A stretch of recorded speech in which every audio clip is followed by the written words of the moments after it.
Sob, ketemu lagi sama Mimin di berita terkini MotoGP. Final MotoGP sebentar lagi digelar. Meskipun sepertinya berat ke Martin, namun semua kemungkinan masih bisa terjadi. Namun Ducati tak akan begitu saja memberikan secara gratis kepada Jorge Martin nomor satunya dan dibawa ke Aprilia. Dan juga Quartararo yang cuek dikata matre daripada memenangkan MotoGP. Sebab kini gajinya paling besar di MotoGP. Seperti apa lengkapnya, kita bahas. Ducati kini menghadapi dilema soal kepastian nomor satunya yang mungkin akan berpindah dari Ducati ke Aprilia. Meski telah memberikan statement untuk tak masalah dalam hal itu, namun tentu ini mengganggu dan mengganjal. Karena orang yang mereka korbankan tahun depan itu adalah pembalap yang kini sangat kuat dengan motor Ducatinya. Bahkan melebihi kekuatan dari pembalap resmi mereka. Sebelumnya, Ducati memberikan statement bahwa tak masalah hal itu akan terjadi. Karena jika Jorge menang dan memakai nomor satu, itu adalah karena menggunakan Ducati. Jadi, yang nomor satu adalah pembalapnya, namun mesinnya tetap Ducati. Namun hal itu diragukan oleh mantan pembalap legenda mereka yaitu Casey Stoner. Pembalap yang sudah bertahun-tahun bersama Ducati dan mengetahui karakter dari pabrikan itu memberikan wanti-wanti kepada Jorge Martin bahwa Ducati tak akan dengan gratis memberikan nomor satu kepada Jorge Martin. Meski itu dikatakan tak ada ruginya bagi Ducati yang kehilangan nomor satunya pindah ke Aprilia. Tapi pastinya lebih menyukai jika nomor satu akan tetap berada di Ducati musim depan. Namun, ada hal yang membuat Stoner terkejut musim ini. Karena biasanya, Ducati tak akan mengizinkan Jorge Martin untuk berkompetisi dengan setara melawan Pecco Bagnaia. Namun kali ini, sepertinya Ducati memiliki pandangan lain.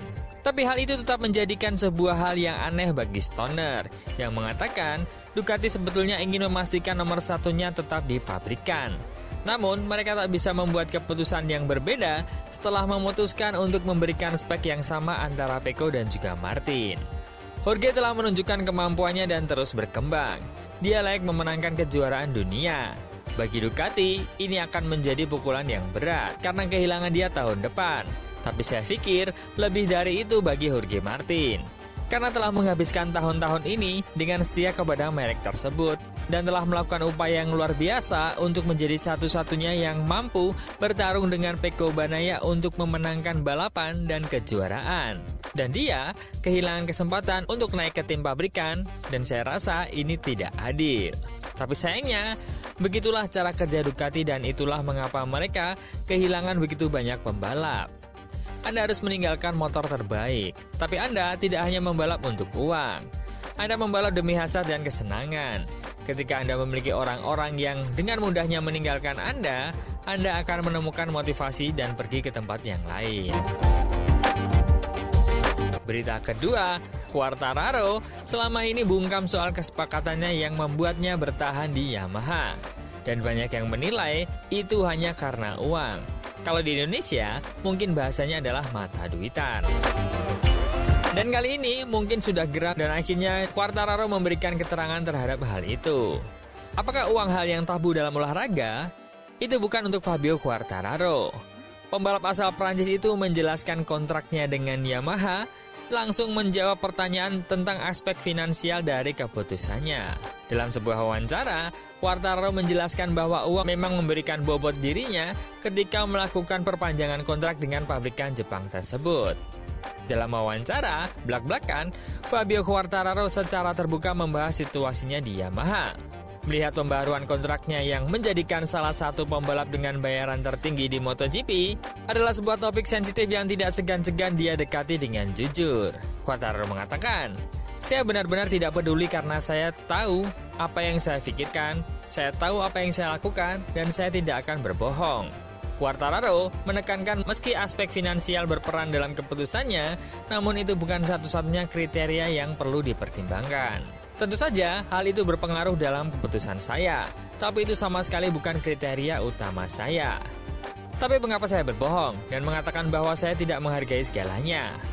Itu bukan hal yang buruk, itu bukan dosa. Dan saya yakin 99% orang yang mengkritiknya akan melakukan hal yang sama jika mereka berada di tempat saya.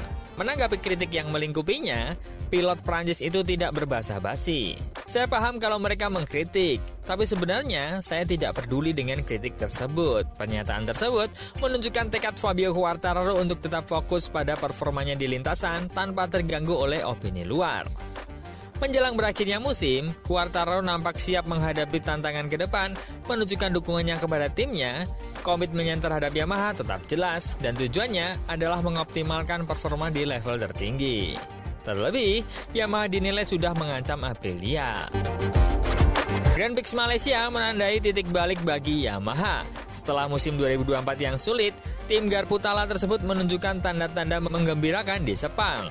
Dengan penampilan menjanjikan dari Fabio Quartararo dan Alex Rins, Grand Prix Malaysia menandai titik balik bagi Yamaha, mengingat kembali hari-hari indah di musim lalu. Memang kami harus kembali ke Grand Prix India pada 2023 untuk menemukan performa solid seperti itu. Fabio Quartararo dan Alex Rins bermain untuk 10 besar di trek Sepang, menegaskan dengan posisi mereka kemajuan yang dicapai di M1. Yamaha memperkenalkan mesin baru pada M1-nya, tetapi akhir pekan itu kacau balau dengan kerusakan mesin yang diderita oleh Fabio Quartararo pada hari Jumat. Meski begitu, para pembalap mampu memulai balapan dengan konfigurasi baru. Walaupun kecelakaan Quartararo menjadi korban tabrakan beruntun pada saat start pertama, itu tak menyurutkan harapan mereka. Terlepas dari kendala-kendala ini, suasana Grand Prix secara umum tetap positif. Ini bukan pertama kalinya kedua Yamaha melaju untuk Q2 di musim ini. Namun, ini pertama kalinya mereka melakukan dengan mudah. Quartararo dan Rins menjadi harapan besar akhir pekan ini, memberikan angin segar yang dibutuhkan Yamaha untuk terus berkembang setelah berbulan-bulan tampil beragam. Meski mesin baru menunjukkan tanda-tanda perbaikan, hal itu bukanlah faktor penentu kesuksesan mereka di Sepang. Quartararo yang siap membalap dengan mesin baru sayangnya terlibat kecelakaan dengan Jack Miller. Setelah bendera merah, dia harus melanjutkan balapan dengan motor keduanya yang tidak dilengkapi dengan mesin baru. Namun dia tetap berhasil finish di posisi ke-6 dengan baik. Itu adalah sepeda cadangan sepanjang akhir pekan. Settingannya beda jauh, jadi mekaniknya harus lama mengerjakannya. Bagi Alex Rins, akhir pekan ini juga menjadi sorotan. Meskipun dia tidak mencetak gol dalam perlombaan sprint, dia menempati posisi ke-8 dengan solid pada hari Minggu. Kami telah mengambil langkah maju dalam hal pengereman. Meski dia mengklarifikasi bahwa dia lebih menunggu Barcelona untuk melihat bagaimana aslinya performa motor M1, namun hal yang menarik adalah Yamaha mulai menyalip Aprilia, yang menunjukkan pabrikan asal Jepang itu mulai menantang dominasi tim-tim Eropa di MotoGP. Hasil di Sepang membuat jalan bagi masa depan yang menjanjikan bagi Yamaha, yang akhirnya menemukan ritme balap mereka di MotoGP. So itulah sob kabar dari update Yamaha dan juga Ducati untuk seri final nanti.